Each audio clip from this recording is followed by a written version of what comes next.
de création et de transmission, Via Danse, Centre chorégraphique national, prépare son anniversaire.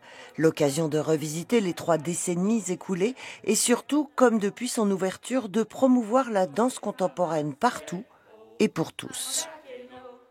C'est toute une dynamique en fait qui va s'opérer pendant ces quelques jours qui vont être un temps d'intensification à l'échelle de la ville avec des endroits de la ville qui sont investis par la danse.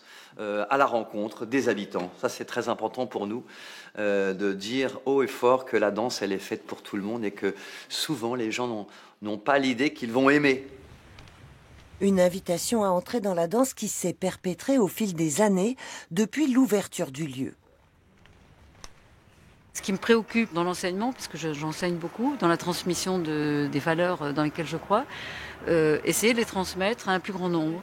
Et ce plus grand nombre, essayer que ce ne soit pas simplement des danseurs ou des danseurs professionnels ou simplement des danseurs avancés, mais que ça touche aussi beaucoup des gens amateurs, des gens qui sont désireux de rencontrer la danse contemporaine.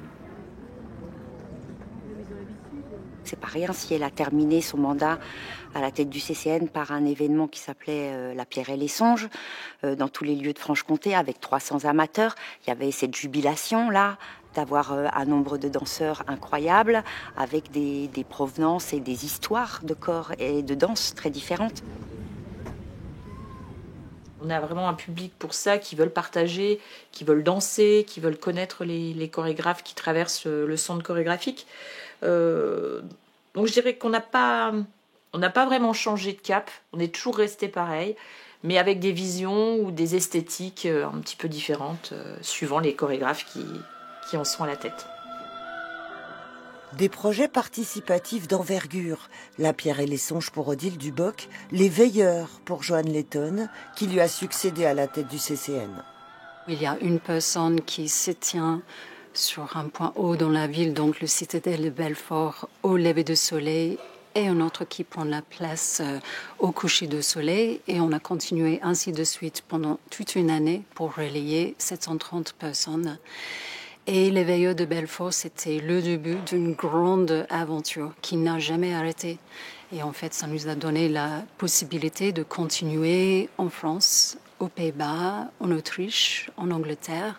Et nous avons tissé un chemin avec les Veilleurs qui va rassembler aujourd'hui plus que 10 000 personnes. Créer, transmettre, réunir, les ambitions de Via Danse sont restées identiques dès son ouverture. Mon désir et le désir de l'équipe du centre chorégraphique, c'est de faire en sorte que le public soit moins perdu par rapport à la danse contemporaine. Il y a toujours des gens qui redécouvrent ou qui découvrent ce lieu emblématique de la ville. Mais voilà, on continue le travail. Il y en a qui nous lâchent, mais on les voit revenir quand même à certains moments. Donc je pense que là, il y en a, ça fait un moment que je les ai pas vus, mais ils m'ont dit, aux 30 ans, on vient. Parmi les temps forts de cet anniversaire, la reprise de 3 œuvres chorégraphiques des 3 directions artistiques par des jeunes danseurs professionnels encore étudiants de Paris, Lyon et Genève. Une célébration sans nostalgie. Ça va être quelque chose, quoi, d'avoir ces 60 danseurs pendant une semaine à Belfort. Et ils vont prendre part au projet participatif que Taoufik Izediou va fabriquer aussi. La ville danse, donc ça va être chouette aussi. C'est une étape qui permet de rendre visible, parce qu'il y a la transmission pour cet événement qu'on a nommé la caserne danse. C'est finalement en même temps fêter quelque chose, mais en fêtant, en fait, on continue à construire des bases pour continuer. C'est que des appuis, en fait, pour aller vers demain. Parti.